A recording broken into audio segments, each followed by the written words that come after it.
It is time to embrace Kai Havertz for what he is, and that is a very valuable weapon for Arsenal. We're going to talk about that in more detail here at Pints and Punditry at the Pitchside Pub.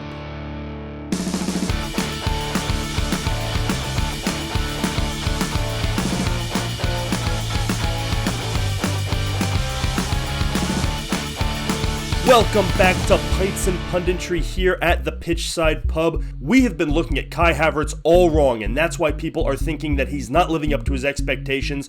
It's because the expectations are wrong, not because Kai Havertz is a poor player. So I'm going to get into all that today, but before I do, go ahead and hit that subscribe button for me down below if you don't already follow the channel. Get in that comment section. Tell me what you think of Kai Havertz and my way off base Arsenal fans, Chelsea fans, Leverkusen fans, Germany fans, all of you. Get down in the comments. And of course, if you don't already do so, go ahead and give us a follow on Twitter at Pitchside Pub. So, Kai Havertz, what is he? That is the big question. Who is Kai Havertz? Where does he play best? And that's a question that multiple teams now have struggled to answer, including his own national team, now Arsenal and previously Chelsea. And the reason it's tough and the reason he's getting a bad rap is because of it's two reasons. One, he doesn't fit nice and neatly into any of the predefined sort of boxes that we've created on the soccer pitch. Your traditional striker, your box-to-box midfielder, your left back, which he's now dabbling in and we'll get to. He doesn't fit into any of those things because he's not truly great at any of those things. But he is good at a lot of them, and that should be looked at as a strength and not a weakness. The second reason for the perception of Kai Havertz is because of the price tag. He came on strong at Leverkusen a few years ago. He's young, he's talented, he was already playing with the German national team, and so obviously he got a massive price tag. Chelsea paid for it, they got him, they felt like he underwhelmed, despite that, Champions League winning goal that they seem to forget about from time to time. But overall, it was an underwhelming experience. I don't know what the expectation was exactly. Was it to come in and be a true striker? I don't think it was. They had Lukaku, they had Timo Werner, so it wasn't to play there. Was it to be a number 10? Was it to be a second striker? The problem there is that they had so many different systems, so many different coaches, that nobody decided how to use him best. And so he never really fit into any of those boxes.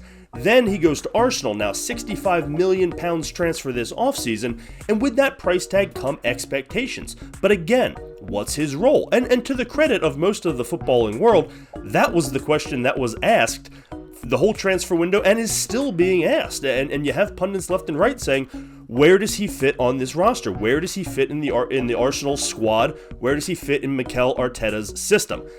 And I have the answer. And it's not that hard, but we've been looking at it all wrong. The answer is he is a super sub. He is good at almost everything, but great at nothing. So when you try to start him at striker, and you do it every game for 3 months, the results are underwhelming by striker definitions. You try to drop him back to midfield, and the results are disappointing by traditional midfield metrics and statistics, and even the eyeball test from time to time. He's not great at any one thing, but he is good at almost all of them, and that is something that we should be embracing because teams are beginning to utilize it, and it's not a bad thing, but it does require us to reprogram sort of how we think, particularly with that price tag. Now, the price tag does matter.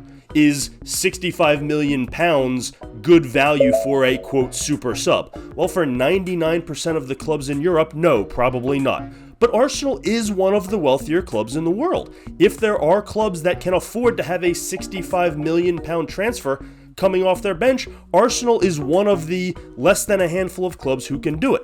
Additionally, substitutes should not carry the stigma that they once did. Being a substitute should not carry a negative connotation. Not in today's footballing world. There are more substitutes available than ever. You can now make up to 5. It used to be 3, it used to be 1, it used to be none, way back in the day. So substitutes are playing a bigger and bigger role.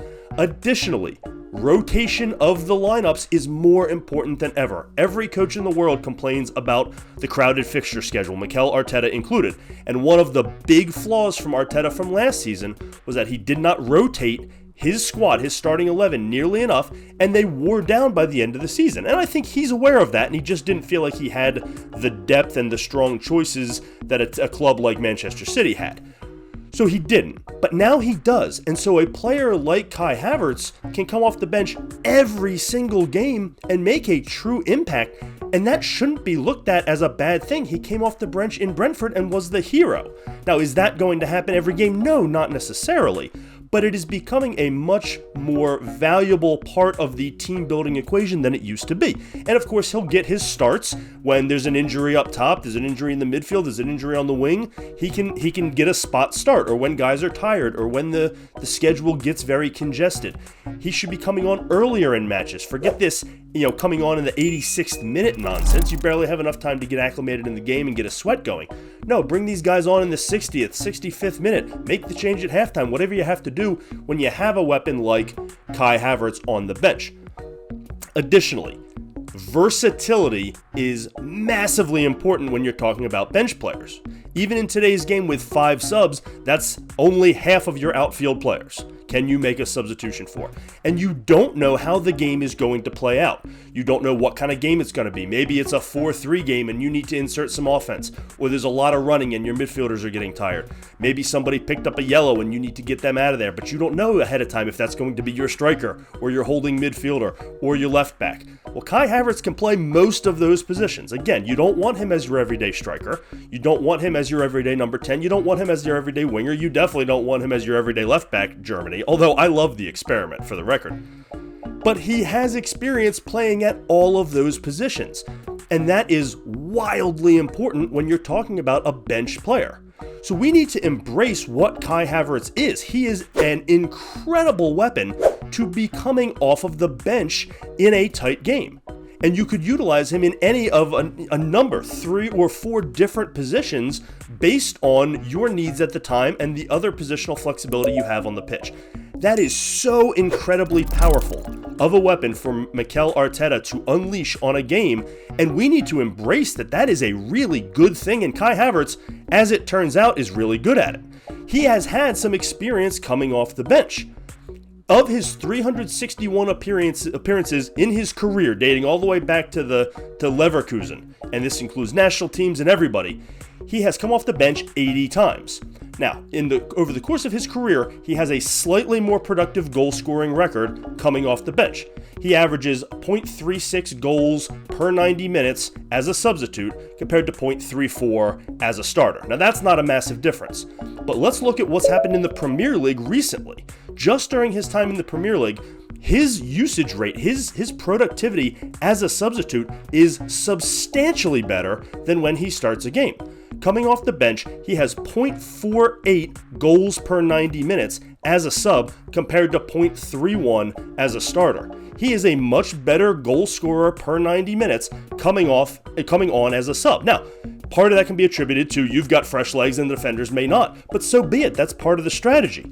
If you look at his goal creation, which includes assists, his assists are wildly up. 0.4 assists per 90 minutes as a substitute versus 0.13 as a starter. Massively better. Now, there are some small sample sizes here, but they're encouraging signs. So if you look at the goal creation across the board, 0.88 goals created per 90 minutes as a substitute as opposed to 0.45 as a starter. He is double. He is twice as productive coming off the bench as he is as a starter if you look at it on a per 90 minute basis. Now, where does this fall into context in the league? 0.48 goals per 90, which he has as a substitute in the Premier League, in his Premier League career, would be 20th in the Premier League this season in goals per 90. Hey, that's not bad coming off your bench. Assists, 0.4 assists per 90, would be 16th in the Premier League this season. And that's pretty good too. Goals and assists created, goals created overall, goals plus assists per 90, 0.88. That would be good for 11th in the Premier League this season. That is a hell of a weapon to be coming off your bench. So if we just look at Kai Havertz for what he is, that's a pretty damn good player. And then the $65 million tag, yeah, that feels a little overpriced for a super sub, but a team like Arsenal can do that. A team like Chelsea could have gotten away with that when they had him. Those are prices that they can afford for a role like that. And if you utilize him more aggressively, so you're not doing 10-minute substitution stints, you're doing 30-minute substitution stints, and you're doing it almost every game, all of a sudden he becomes an integral part of that team, and he's just being utilized in a more effective way. Listen, would I love Kai Havertz to just be the dominant German striker everybody wants him to be? Sure, that would be great to watch. Or midfielder, or winger, or wherever. Pick a position. I would love for him to just have one and succeed at it, because I love seeing young players develop into superstars. But that doesn't have to be the case, and it doesn't always work out that way. There's no reason that just because he didn't turn into Erling Haaland doesn't mean he can't be one hell of a weapon for Arsenal if the fan base and the pundits and the media just embrace him for who he is, forget the price tag, Arsenal can afford the price tag, and then just let Arsenal utilize him in the way that sees fit. Mikel Arteta needs to embrace this. Kai Havertz needs to embrace this. He is who he is, and he's a hell of a weapon for Arsenal. Would love to get your thoughts. Am I off my rocker? Did I simplify this, dumb it down too much? I want to hear what you have to say. Get down in that comment section. What do you think of Kai Havertz? What do you think of how he's been utilized in the Premier League, at Chelsea, at Arsenal, for Germany with the left back situation? That's wild, but I love it. I would love to get your comments. Get down in that section for me and chime in on the conversation. You can also join the conversation on Twitter at Pitchside Pub. And of course, if you haven't already by this point, please go ahead and subscribe to this channel. Hit the like button for me. It really does help us out. Thanks as always for joining us here on Pints and Punditry. This is the Pitchside Pub.